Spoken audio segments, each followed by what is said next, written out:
Assalamualaikum warahmatullahi wabarakatuh. Salam sejahtera untuk kita semua. Semoga Tuhan Yang Maha Esa selalu melindungi kita dan memberkahi kesehatan kepada kita semua, serta semangat untuk terus belajar. Bahasan dalam pertemuan kali ini pada mata kuliah pemeriksaan akuntansi 1 ini yaitu berkaitan dengan pemeriksaan persediaan atau inventory. Sebagaimana kita ketahui bahwa persediaan ini merupakan aset yang tersedia untuk dijual dalam kegiatan usaha normal, dalam proses produksi dan atau dalam perjalanan, dan dalam bentuk bahan atau perlengkapan untuk digunakan dalam proses atau pemberian jasa. Ini yang berkaitan dengan karakteristik dari persediaan, yaitu saya ulangi, yang tersedia untuk dijual dalam kegiatan usaha normal, dalam proses produksi dan atau dalam perjalanan, dan yang selanjutnya itu adalah dalam bentuk bahan atau perlengkapan untuk digunakan dalam proses atau pemberian jasa. Terkait dengan persediaan tersebut, maka persediaan diperhitungkan meliputi semua biaya pembelian, biaya konservasi, dan biaya lain yang timbul sampai persediaan berada dalam kondisi dan tempat yang siap untuk dijual atau dipergunakan. Karakteristik dari persediaan itu sendiri bahwa persediaan memiliki sifat-sifat sebagai berikut, yaitu yang pertama biasanya merupakan aset lancar karena masa perputarannya biasanya kurang atau sama dalam kurun waktu 1 tahun. Yang kedua merupakan jumlah yang besar, terutama bagi perusahaan dagang atau industri manufaktur. Dan yang terakhir, yang ketiga, mempunyai pengaruh yang besar terhadap neraca dan perhitungan laba rugi. Karena kesalahan dalam menentukan persediaan pada akhir periode akan mengakibatkan kesalahan dalam jumlah aset lancar dan total aset, harga pokok penjualan, laba kotor dan laba bersih, taksiran pajak penghasilan, pembagian dividen, dan laba rugi ditahan. Kesalahan tersebut tentunya akan terbawa ke laporan keuangan periode berikutnya, sehingga persediaan ini benar-benar harus diperhitungkan dengan tepat.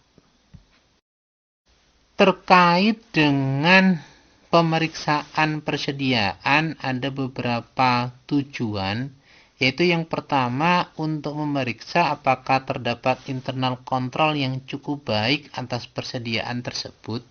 Yang kedua, untuk memeriksa apakah persediaan yang tercantum di neraca betul-betul ada dan dimiliki perusahaan pada tanggal neraca. Dan yang ketiga, untuk memeriksa apakah metode penilaian persediaan sesuai dengan prinsip akuntansi yang berlaku umum di Indonesia, yaitu menggunakan standar akuntansi keuangan. Yang keempat, untuk memeriksa apakah sistem pencatatan persediaan sesuai dengan prinsip akuntansi yang berlaku umum di Indonesia. Tujuan berikutnya yang kelima yaitu untuk memeriksa apakah terhadap barang-barang yang rusak, bergerak lambat, dan ketinggalan model itu sudah dibuatkan alokasi yang cukup untuk melakukan perbaikan atau pergantian aset tersebut. Yang keenam adalah untuk mengetahui apakah ada persediaan yang dijadikan jaminan kredit. Yang ketujuh, untuk mengetahui apakah persediaan diasuransikan dengan nilai pertanggungan yang cukup. Dan yang kedelapan, untuk mengetahui apakah ada perjanjian pembelian atau penjualan persediaan yang mempunyai pengaruh yang besar terhadap laporan keuangan.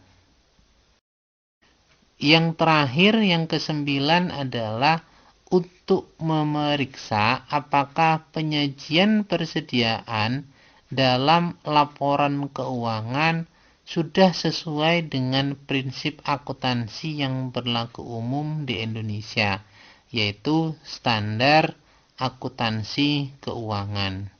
Itu beberapa tujuan dilakukannya pemeriksaan terhadap persediaan atau inventory.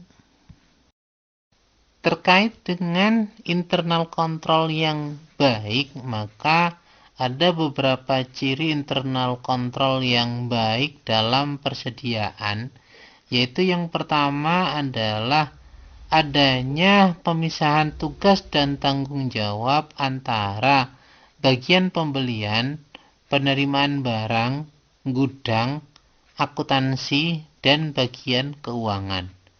Yang kedua, digunakannya formulir-formulir yang bernomor urut tercetak seperti permintaan pembelian, order pembelian, surat jalan, laporan penerimaan barang, order penjualan, dan faktur penjualan. Yang ketiga, untuk pembelian dalam jumlah besar dilakukan melalui mekanisme tender. Yang keempat, adanya sistem otorisasi baik untuk pembelian, penjualan, penerimaan kas dan bank maupun pengeluaran kas dan bank. Yang kelima, digunakan mekanisme anggaran atau budget untuk pembelian, produksi, penjualan, dan penerimaan serta pengeluaran kas.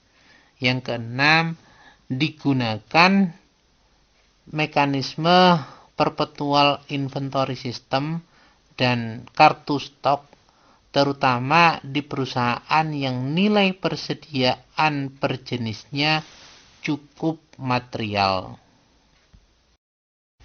Yang terakhir, yang ketujuh adalah pemesanan barang dilakukan dengan mekanisme perhitungan economic order quantity dan mempertimbangkan iron stock atau buffer stock.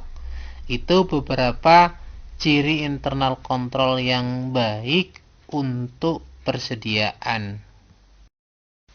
Sedangkan berkaitan dengan prinsip akuntansi yang berlaku umum dalam penyajian persediaan di neraca, ada 3 hal yang perlu dipahami, yaitu yang pertama adalah sistem pencatatan persediaan yang digunakan itu ada 2, yaitu mekanismenya perpetual system atau menggunakan physical system.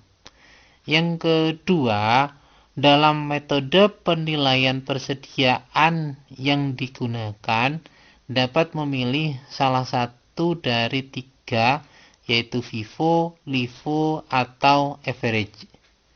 Dan yang ketiga adalah penerapan law of cost or market atau mana yang lebih rendah antara harga perolehan dan harga pasar atas nilai persediaan yang dicatat. Itu 3 prinsip akuntansi yang berlaku umum dalam penyajian persediaan di neraca laporan keuangan.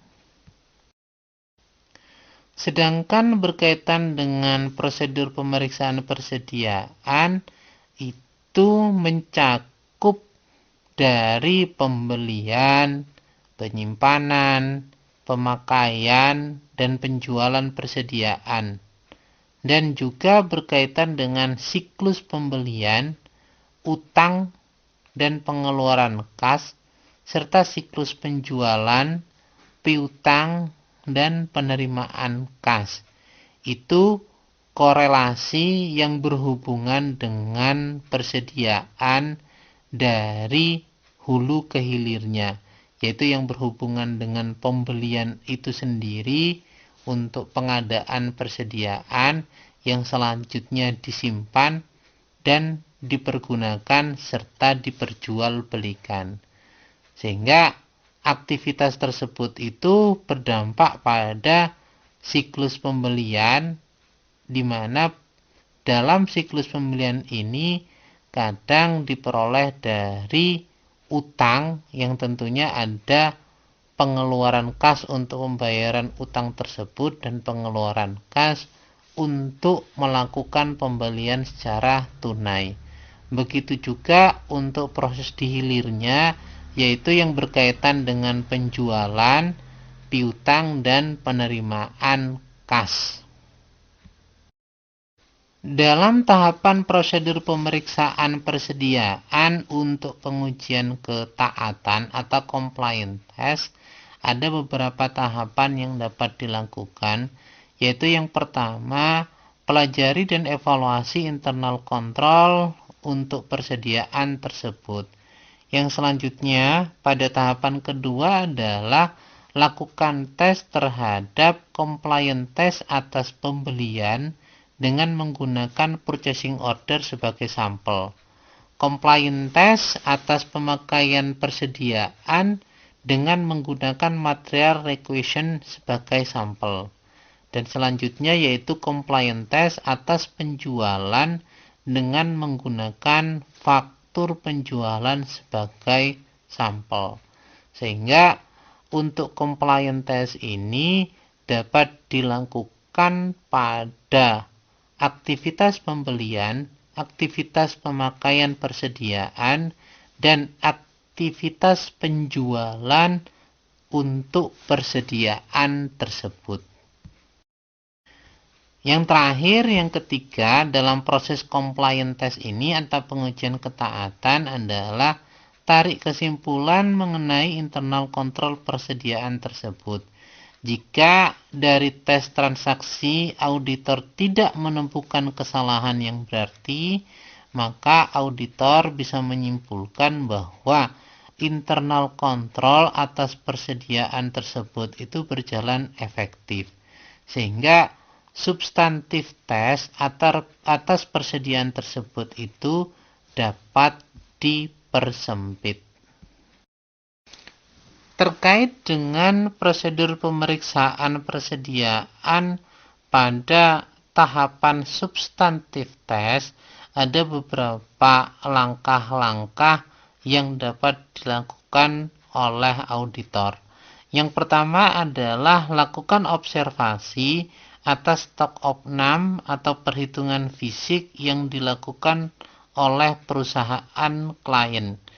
Ya, ada beberapa catatan dalam hal ini. Catatan pertama adalah stok opnam dilakukan untuk persediaan yang berada di gudang perusahaan. Sedangkan untuk barang konsinyasi cukup dikirim konfirmasi. Jika jumlahnya material, maka harus dilakukan stok opnam pada lokasi penempatan barang konsinyasi tersebut. Catatan yang kedua yaitu untuk perusahaan yang internal kontrolnya lemah, sebaiknya stok opnam dilakukan pada saat tanggal neraca, yaitu pada saat tanggal 31 Desember di mana cut off dari laporan keuangan itu terjadi. Sedangkan untuk perusahaan yang internal kontrolnya baik, maka stok opnam dapat dilakukan sebelum atau sesudah tanggal neraca. Sebaiknya tidak terlalu jauh dari tanggal neraca. Untuk catatan yang ketiga, yang perlu diperhatikan yaitu yang pertama adalah hal yang harus dilakukan auditor sebelum melakukan pelaksanaan stok opnam, yaitu dapatkan dan pelajari petunjuk pelaksanaan stok opnam yang dibuat oleh perusahaan, di mana biasanya hal ini mencakup pada pengaturan tim atau petugas stok opnam dan tanggal pelaksanaan stok opnam.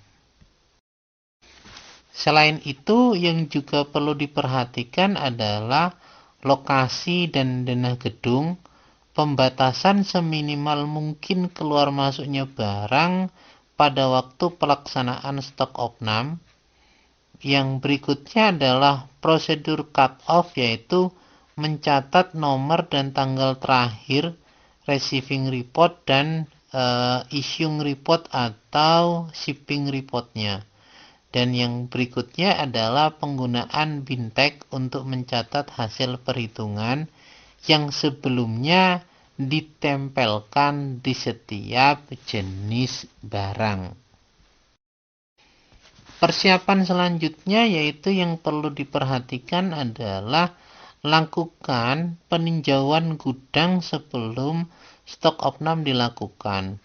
Ini untuk mendapatkan gambaran mengenai lokasi dan apakah barang-barang di gudang telah disusun rapi menurut jenis dan kelompoknya. Oleh karena itu, maka perlu disiapkan tim audit yang akan ditugaskan untuk melakukan observasi atas pelaksanaan stok opnam yang dilakukan klien beserta perlengkapan yang dibutuhkan dalam pelaksanaan stok opnam tersebut. Ada beberapa hal yang perlu diperhatikan pada saat pelaksanaan stok opnam, yaitu adalah di hari pertama harus diberikan penjelasan atau briefing kepada para pelaksana stok opnam mengenai cara-cara stok opnam yang dipimpin oleh penanggung jawab stok opnam dan dihadiri oleh tim auditor. Pada saat stok opnam dilakukan, klien harus menghitung 100%, sedangkan auditor mengamati apakah perhitungan sudah dilakukan sesuai dengan physical inventory instruction agar hasilnya benar-benar akurat. Ini hal yang perlu diperhatikan pada saat pelaksanaan stok opnam yang dilakukan oleh petugas yang dituju, yang dipantau atau disupervisi oleh tim auditor. Tahapan selanjutnya yaitu minta final inventory list dan lakukan prosedur pemeriksaan berkaitan dengan cek matematikal akurasinya berkaitan dengan penjumlahan dan perkalian.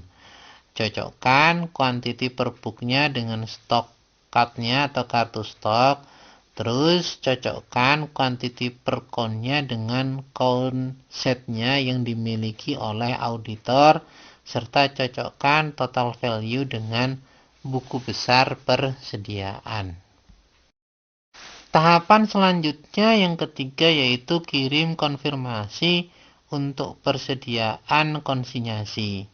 Tahapan yang keempat, periksa unit price-nya dari bahan baku, barang dalam proses, barang jadi, dan supplies-nya yang berkaitan dengan persediaan. Untuk raw material dan supplies, periksa faktur pembelian yang terakhir dan perhatikan apakah perusahaan menggunakan persediaan perhitungannya itu menggunakan FIFO, LIFO, atau average. Sedangkan untuk work in process, perlu dipelajari cost accounting prosedur yang digunakan perusahaan. Ini untuk mengetahui besarnya direct material, direct labor, factory overhead yang sudah dibebankan, termasuk persentase penyelesaiannya. Jika digunakan proses costing, harus diperiksa bagaimana penentuan persentase selesainya dan nilai work-in prosesnya. Jika digunakan job order costing, ya diperiksa adalah job order cost sheet-nya. Ini yang perlu diperhatikan dalam work-in proses. Untuk finishing good atau persediaan barang jadi, pelajari cost accounting prosedur yang digunakan perusahaan seperti work-in process dan periksa apakah perusahaan menggunakan standar cost sehingga harus diperiksa perhitungan variannya. Jika ada varian, sebagian harus masuk harga pokok penjualan yaitu persediaan yang sudah terjual. Sebagian menambah atau mengurangi nilai persediaan yaitu untuk persediaan yang belum diperjualbelikan. Tahapan selanjutnya yang kelima yaitu lakukan rekonsiliasi antara saldo menurut stok opnam dan saldo pertanggal neraca. Jika stok opnam dilakukan beberapa waktu sebelum atau sesudah tanggal neraca.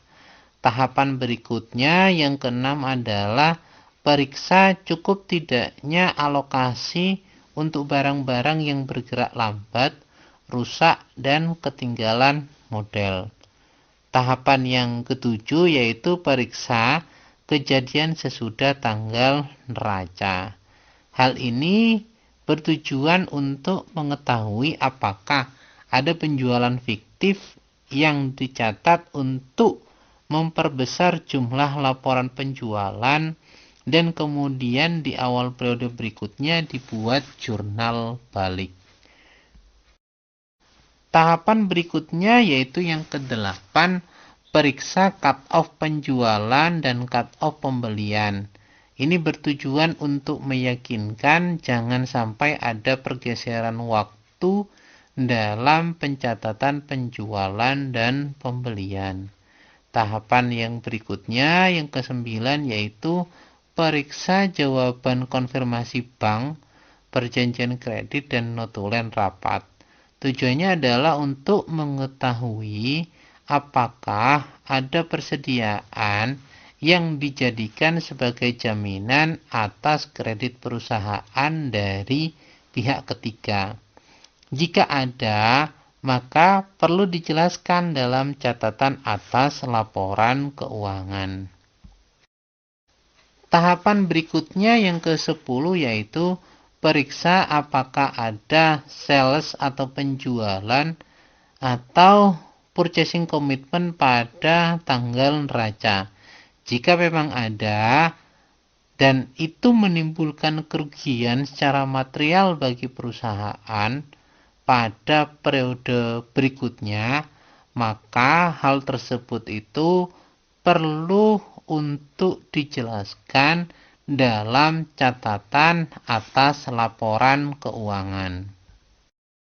Selanjutnya dalam prosedur yang ke-11, seandainya ada barang dalam perjalanan, lakukan prosedur audit yang berkaitan dengan 1.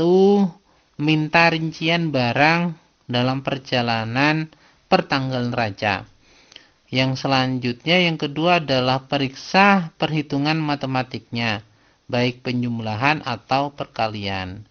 Yang ketiga, periksa apakah syarat pengiriman barang menggunakan FOB atau Free on Board Shipping Point yang berkaitan dengan logo gudang penjualan atau FOB Destination Point yang berkaitan dengan logo gudang pembelian. Karena ini tentunya berdampak terhadap siapa yang bertanggung jawab terhadap persediaan tersebut. Yang keempat, periksa penyelesaian setelah tanggal neraca. Apakah barang dalam perjalanan tersebut itu sampai di gudang dan dicatat sesuai dengan standar yang digunakan oleh perusahaan. Tahapan berikutnya dalam prosedur pemeriksaan ini yang ke-12 adalah Buat kesimpulan dari hasil pemeriksaan persediaan dan usulan audit adjustment-nya jika diperlukan. Dan yang terakhir, yang ke-13 adalah periksa apakah penyajian persediaan di laporan keuangan sudah sesuai dengan prinsip akuntansi yang berlaku umum di Indonesia, yaitu menggunakan standar akuntansi keuangan. Mungkin ini terlebih dahulu materi dalam mata kuliah pemeriksaan akuntansi yang berkaitan dengan pemeriksaan inventory atau persediaan. Mudah-mudahan penjelasan yang saya berikan dapat dipahami dengan baik. Bila ada hal yang kurang berkenan, saya mohon maaf sebesar-besarnya. Saya akhiri, wabillahi taufik wal hidayah. Wassalamualaikum warahmatullahi wabarakatuh. Jangan lupa untuk selalu mentaati dan melaksanakan protokol kesehatan dengan baik. Semoga Tuhan Yang Maha Esa selalu menganugerahkan kesehatan kepada kita semuanya. Amin. Terima kasih.